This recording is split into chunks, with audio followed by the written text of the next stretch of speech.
നിങ്ങൾ ഒരു ഷോർട്ട് ഫിലിമിൽ പോലും അഭിനയിച്ചിട്ടില്ലെങ്കിൽ നിങ്ങൾക്ക് ഒരു ചാൻസ് വരുന്നുണ്ട്. പുതുമുഖങ്ങളെ മാത്രം എടുത്തുകൊണ്ട് ഒരു 5 ഷോർട്ട് ഫിലിം വരുന്നുണ്ട്. അതൊരു പുതിയ ടീമാണ് മിനുക്ക് എന്റർടൈൻമെന്റ് എന്ന് പറഞ്ഞിട്ട്. ഇവിടെ ഇന്ന് നടക്കുന്നത് മിനുക്ക് എന്റർടൈൻമെന്റിന്റെ ലോഗോ പ്രദർശനം ഉണ്ടാ. അതേപോലെ തന്നെ അവർ ആദ്യത്തെ ഷോർട്ട് ഫിലിമിന്റെ ടീസറും കൂടിയാണ്. ആദ്യത്തെ ഷോർട്ട് ഫിലിമിന്റെ പേര് മിനുക്ക് തന്നെയാണ്.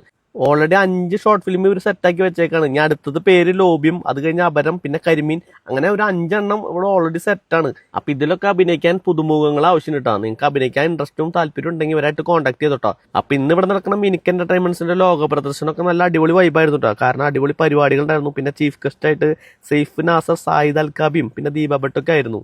ആദ്യത്തെ ഷോർട്ട് ഫിലിം മിനിക്കിന്റെ ടീസർ ലോഞ്ചിങ് നടത്തിയത് ഇവരായിരുന്നു കേട്ടോ. ആദ്യത്തെ ഷോർട്ട് ഫിലിമിൽ അഭിനയിച്ച പുതുമുഖങ്ങളാണ് നിൽക്കുന്നത്. ഇവർക്ക് ഈ വേദിയിൽ വെച്ചിട്ട് സർട്ടിഫിക്കറ്റ് ഒക്കെ വിതരണം ചെയ്തു കേട്ടോ. ഇവർക്ക് മാത്രമല്ല കേട്ടോ, ഇവിടെ പല പരിപാടികളും നടന്നിരുന്നു. അവർക്കൊക്കെ സർട്ടിഫിക്കറ്റുകളും മൊമെന്റോകളൊക്കെ ആയിട്ട് കൊടുത്തിരുന്നു. കൂട്ടത്തിൽ എനിക്കും കിട്ടിയിട്ടൊരു മൊമെന്റോ. അപ്പൊ ഇങ്ങനെയൊക്കെ നമുക്കൊരു മൊമെന്റ് ഒക്കെ കിട്ടാൻ വലിയൊരു അംഗീകാരമാണ്. അപ്പൊ ഇനി വലിയ വലിയ പരിപാടികളും ഒരുപാട് ഷോർട്ട് ഫിലിംസ് ഒക്കെ ഇവർക്ക് നടത്താൻ സാധിക്കട്ടെ. ഓക്കെ കേട്ടോ.